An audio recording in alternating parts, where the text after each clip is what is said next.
तो जय हिंद साथियों। तो आज की इस क्लास में देखेंगे फंडामेंटल राइट्स, जो हमारा चौथा अधिकार है, धार्मिक स्वतंत्रता का अधिकार, जिसमें से फर्स्ट पार्ट हो गया था जिसमें आर्टिकल 25 था। इसमें आर्टिकल 26 को लेते हैं। इसमें आर्टिकल 26 देखते हैं। आर्टिकल 26 में कहा गया है कि धार्मिक कार्यों का प्रबंध की स्वतंत्रता है। यानी आप किसी भी धार्मिक कोई उत्सव होता है, जैसे दशहरा हो गया, मुस्लिम धर्म में देखेंगे मुहर्रम हो जाएगा, तजिया हो गया, लोग जुलूस निकालते हैं, यानी इस प्रकार का आप प्रबंध करना चाहते हैं सामूहिक रूप से, तो आप आसानी से प्रबंध कर सकते हैं। यह आपको अधिकार कौन देता है? तो यह हमारा फंडामेंटल राइट है, जो हमारा कॉन्स्टिट्यूशन है। इसमें कॉन्स्टिट्यूशन का जो पार्ट 3 है उसमें आर्टिकल 26 आपको यह अधिकार देता है कि आप जुलूस निकाल सकते हैं, सामूहिक प्रबंध कर सकते हैं। तो समझें? तो आइए एक एक करके समझते हैं। इसमें कहा गया है, पहली बात बोली गई है कि आप प्रबंध कर सकते हैं। इसको समझ लीजिए। इसमें कहा गया आप संपत्ति रख सकते हैं, यानी आप जो भी संपत्ति यानी आप उसमें संपत्ति रखते हैं तो आपको टैक्स नहीं देना पड़ेगा। समझ रहे हैं? यानी आपको यदि कोई भी संपत्ति आ रहा है, जैसे देखते नहीं है दान पात्र के रूप में, यानी एक बक्सा लगा होता है, लोग अपने स्वेच्छा से कुछ उसमें चढ़ावा चढ़ाते हैं, यानी पैसे के रूप में। समझे?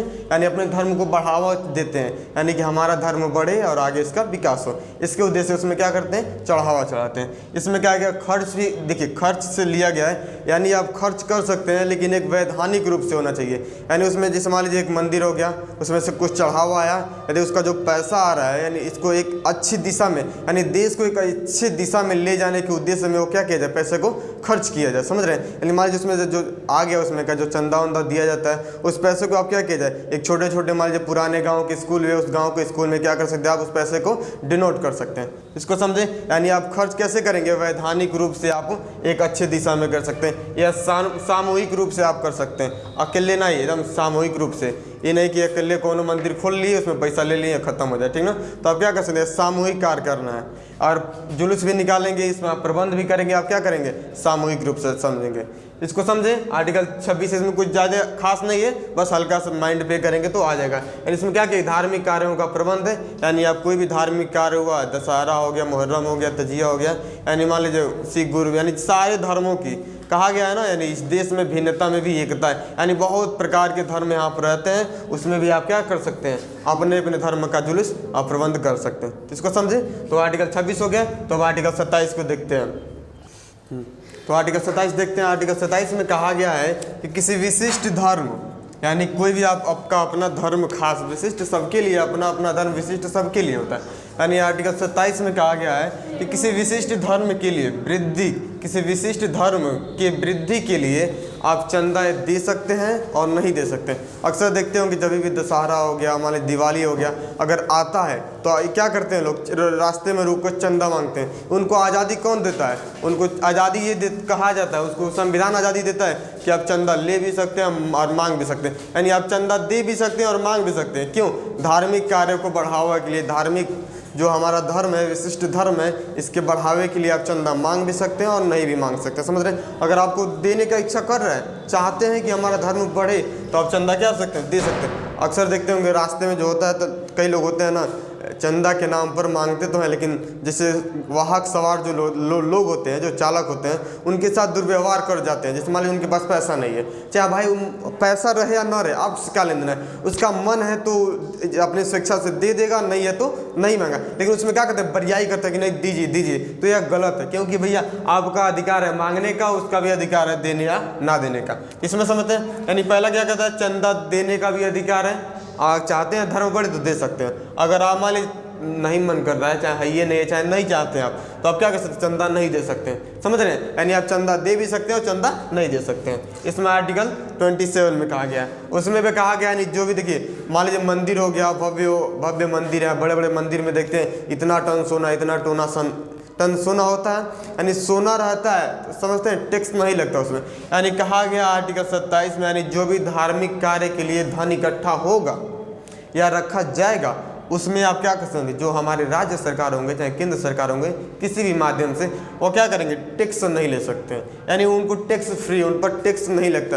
अगर आप रखे होंगे, पढ़े भी होंगे, अगर आपका जो मान लीजिए आपका जो वार्षिक आय है, यदि आपका 2.5 लाख, कितना 2.5 लाख से अधिक होता है, कितना 2.5 लाख से अधिक होता है, 2.5 लाख तो है तो ठीक है, 2.5 लाख तो है, जो ही 2.5 लाख से मतलब 2.5 लाख से कितना 2.5 लाख से लेके 5 लाख के बीच में पड़ेगा, तो आपको कितना देना पड़ता है, 3 से 5% देना पड़ता है। पढ़े होंगे आप लोग। यानी अगर 2.5 लाख तो है तो ठीक है, वार्षिक आय आपका। अगर इनसे अधिक हो जाता है तो आपको क्या देना है, 3 से 5% आपको टैक्स देना पड़ता है। लेकिन मंदिर में जो होता है उसमें टैक्स नहीं लगता है। मंदिर में कितना धन इकट्ठा आप कर सकते हैं। अब देख समझिए इसको, इसमें कई लोग इसका मिसयूज कर सकते हैं, समझ रहे हैं ना, मतलब दुरुपयोग कर सकते हैं इसका। जैसे दुरुपयोग कैसे करते हैं, जैसे मान लीजिए हमारे पास पैसा है, अगर हम बैंक में रखेंगे तो इनकम टैक्स वाले छापा मारेंगे, इतना पैसा कहाँ से लाया तुम, काम धंधा नहीं दिखा पाएंगे। तो अगर मान लीजिए ब्लैक मनी कहीं से आ गया, एकाएक पैसा आपको मिल गया, तो आप क्या करेंगे, जल्दी बैंक में जमा करेंगे। बैंक में लेंगे तो भैया वो SBI सबके ऊपर नजर रखबे किया, कोनो बैंक रहे वो सीधे अपना टैक्स भिड़वाएगा, अपने अधिकारी भेजेंगे, समझ रहे हैं ना। तो उसमें बैंक में रखेंगे नहीं, घर रखेंगे तो उनको खबर मिलेगा, वो आएंगे सब, समझ रहे हैं ना। वो क्या करेंगे, आपका छापा मारेंगे, पकड़े जाएंगे तो काम खराब हो जाएगा। तो क्या करते हैं लोग, उसमें मंदिर एक खोल लेते हैं। जैसे 10-15 लोग को बटोरेंगे, एक मंदिर बनवा देंगे, उसी में रख देंगे पैसा। भाई मंदिर हो गया, भाई तो धार्मिक है, उसमें कोनो SBI हो गया तनिको छेड़छाड़ नहीं कर सकते, क्योंकि भैया वो पर्सनल, पीछे लो वीडियो में पर्सनल है, यानी उसमें क्या करते हैं, उसमें छेड़छाड़ तनिको वो नहीं करेंगे सब, समझ रहे हैं ना। तो इसका मिसयूज इस प्रकार से होता है, जैसे सेट कर देंगे सब पंडित जी को, चाहे मौलाना जी को सेट कर देंगे सब कि देखिए मंदिर में है, और ऐसे ऐसे घुमा के पीछे से दिखा दीजिएगा इतना इतना खर्च हुआ है, कुछ रख लीजिएगा, कुछ हमको दे दीजिएगा। मतलब यही दिखाया समाज में, बस दिखा देना कितना खर्च हुआ था, धन इकट्ठा हुआ था, इतना इतना खर्च हो गया है, अपने कुछ ले लो, कुछ मालिक को दे दो, समझ रहे ना। तो इसका मिसयूज इस प्रकार होता है। लेकिन फिर भी धर्म है, लोग नए आवाज़ उठा सकते हैं, समझ रहे हैं। यानी वहाँ पर टैक्स फ्री है, आप लोग कुछ एंट्री फीस भी ले सकते हैं। यदि सरकार जो चाहे, सरकार भी होती है, मंदिर धर्म को बढ़ावे के लिए कुछ एंट्री फीस ले सकती है। देखते हैं बड़े बड़े मंदिर होते हैं, 5 रुपये, 10 रुपये, 20 रुपये, क्या होता है, एंट्री फीस रहता है, समझ रहे हैं। क्योंकि धर्म बढ़ावे के लिए आपसे एंट्री फीस ले सकती है। वो अधिकार कौन देता है, आर्टिकल देता है, समझ गए इसको, सिंपल है। इसमें क्या कर सकते हैं, चंदा दे सकते हैं, नहीं भी दे सकते हैं, और मंदिर जो खुलता है उसमें टैक्स नहीं लगता है, समझे, और एंट्री फीस को बढ़ावे के लिए ले सकते हैं। तो इसको समझे। तो आर्टिकल 27 हो गया। तो आर्टिकल 28 को देखते हैं आगे चल के। तो देखिए आर्टिकल 28 में कहा गया है सरकारी धन से संचालित। आर्टिकल 28 भी थोड़ा थोड़ा इंपॉर्टेंट होता है, कहीं कहीं आपके साथ अगर दुर्व्यवहार हो रहा है इस संस्थानों पर, संस्थाओं में, तो आप इसका प्रयोग कर सकते हैं। इसको समझते हैं। इसमें कहा गया सरकारी धन से संचालित संस्थाओं में धार्मिक शिक्षा नहीं दी जाएगी। यानी राज्य सरकार हो गया, केंद्र सरकार हो गया, किसी भी प्रकार के अगर कोई सरकारी संस्था है, अगर सरकारी धन से खर्च से चल रहा है, जैसे सरकारी हो गया, सरकारी स्कूल गांव के, कॉलेज हो गए, यूनिवर्सिटी हो गए, इस प्रकार सरकारी धन से चलते हैं, प्राइवेट की बात नहीं है, वो क्या कहा गया, सरकारी, और वो भी राज्य के अधीन, समझ रहे हैं ना। राज्य के अधीन कहने का मतलब राज्य सरकार के से मान्यता प्राप्त स्कूल में आप किसी भी प्रकार की धार्मिक शिक्षा नहीं दे सकते हैं, समझे, किसी भी प्रकार की धार्मिक शिक्षा नहीं दी जाएगी। जैसे कई लोगों के यहाँ पर एक कन्फ्यूजन होता है, जब मान लीजिए धार्मिक शिक्षा नहीं दी जाएगी तो क्यों संस्कृत में प्रेयर होता है, क्वेश्चन बनता है। जैसे क्वेश्चन आपका बनना जायज़ है, क्वेश्चन बनना आपका जायज़ है, क्यों संस्कृत में ही हमारा प्रेयर होता है। तो ये चीज़ आप नोट कीजिएगा। अगर वो मान लीजिए क्रिश्चियन स्कूल हो, तो जिसे प्रेयर कराने का मतलब वो अपना संस्कृति है, समझ रहे हो, उसका नेचर है, स्वभाव है। जैसे अगर क्रिश्चियन स्कूल रहेगा तो वहाँ पर इंग्लिश में कराया जाएगा, हिंदू स्कूल रहेगा, अगर मान लीजिए अगर नॉर्मल स्कूल है तो उसमें संस्कृत में कराया जाएगा, अगर मान लीजिए कहीं मदरसा हो जाएगा तो उसमें क्या कहेगा, फारसी या उर्दू कराया जाएगा, ठीक ना। जिसे कहने का मतलब सबका एक ही है, अलग अलग नहीं है, बस थोड़ा शब्द अलग अलग हो सकते हैं, भाषा अलग हो सकती है, लेकिन जो कहने का जो प्रेयर होता है ना, उसका सेंस एक ही है, समझे इस चीज़ को। तो बस भाषा अलग अलग होता है, क्रिश्चियन रहेगा तो इंग्लिश में रहेगा, अगर और संस्कृत में रहेगा, कहीं कहीं हिंदी में भी होता है, और हिंदी तो भैया अपनी राज्य भाषा है, मातृभाषा माना जाता है, और हमारी राज्य भाषा भी है यूपी की, समझ रहे हैं। और उर्दू मदरसा में हो जाता है, समझ रहे हैं। तो उसमें कन्फ्यूजन मत होइएगा आप लोग, वो क्योंकि मतलब वो हमारी संस्कृति है, इसीलिए उसको किया जाता है, ठीक ना। यानी इसमें कहा गया यानी सरकारी धन से संचालित, जो भी सरकारी धन से चल रहा है संस्था, सरकारी संस्था जिसे कहा जाता है, उसमें आप धार्मिक शिक्षा नहीं दे सकते, ठीक। इसमें समझिएगा, संस्था में, अगला है संस्था में किसी को भी धार्मिक कार्य के लिए बाध्य नहीं है, यहाँ पर बाध्य होगा, ठीक ना। और बाध्य मतलब जोर, समझ रहे ना, यानी आप जोर जबरदस्ती नहीं कर सकते हैं किसी भी स्कूल में अगर कोई भी संस्था में कोई भी मान लीजिए कार्यक्रम हो रहा है तो आप जोर जबरदस्ती नहीं कर सकते कि नहीं तुम आओ, चंदा दो। चंदा ना देने की आज़ादी आपको आर्टिकल 27 देता है, दे सकते हो नहीं दे सकते।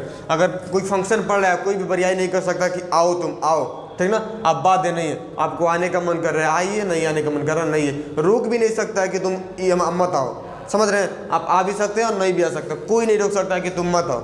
कहते हैं जैसे देखते होंगे लड़कों में झगड़ा होती है, मान लीजिए सरस्वती पूजन अभी आ रहा है, मान लीजिए कोई कृष्ण जन्माष्टमी में तो लड़के अपना फंक्शन मनाते हैं सब, तो कहते हैं सब कि देखो तुमको भी पैसा देना, अगर पैसा नहीं दोगे तो हम आने नहीं देंगे। लड़का रोक नहीं सकता, आपका अधिकार है, ठीक ना। विद्यालय में टीचर लोग भी आपको नहीं रोक सकते हैं कि तुम नहीं आ सकते हो, ठीक ना। आप आ सकते हैं, आपको कोई रोक नहीं सकता, समझ रहे हैं। जो जबरदस्ती नहीं कर सकते, अरे अभी नहीं कर सकते तुम आना जरूर, तुमको आना जरूर है, भैया जरूरी पड़ गया, नहीं है नहीं है, समझ रहे हैं। यानी इसमें क्या है, यानी आप कोई धार्मिक कार्य सरकारी संस्था में, सरकारी स्कूल में हो नहीं सकता है, सरकारी शिक्षा अपने धार्मिक शिक्षा नहीं दे सकते, इसमें कहा गया जोर जबरदस्ती नहीं कर सकते। तो समझे आर्टिकल 25 इसके पिछले वाले वीडियो में पार्ट 1 में बता दी थी, ये पार्ट 2 है, इसमें दिया गया था 26, 27, 28। 26 में क्या है सीधा सीधा समझते हैं, 26 में कहा गया आप प्रबंध कर सकते हैं, 27 में कहा क्या गया है, 27 में कहा गया कि आप टैक्स दे सकते हैं, आपको टैक्स नहीं लगेगा मंदिरों में, आप चंदा भी दे सकते हैं, नहीं दे सकते हैं धार्मिक की बढ़ावा के लिए, ठीक। और 28 में कहा गया कि सरकारी संस्थाओं में आपको धार्मिक शिक्षा नहीं दी जाएगी।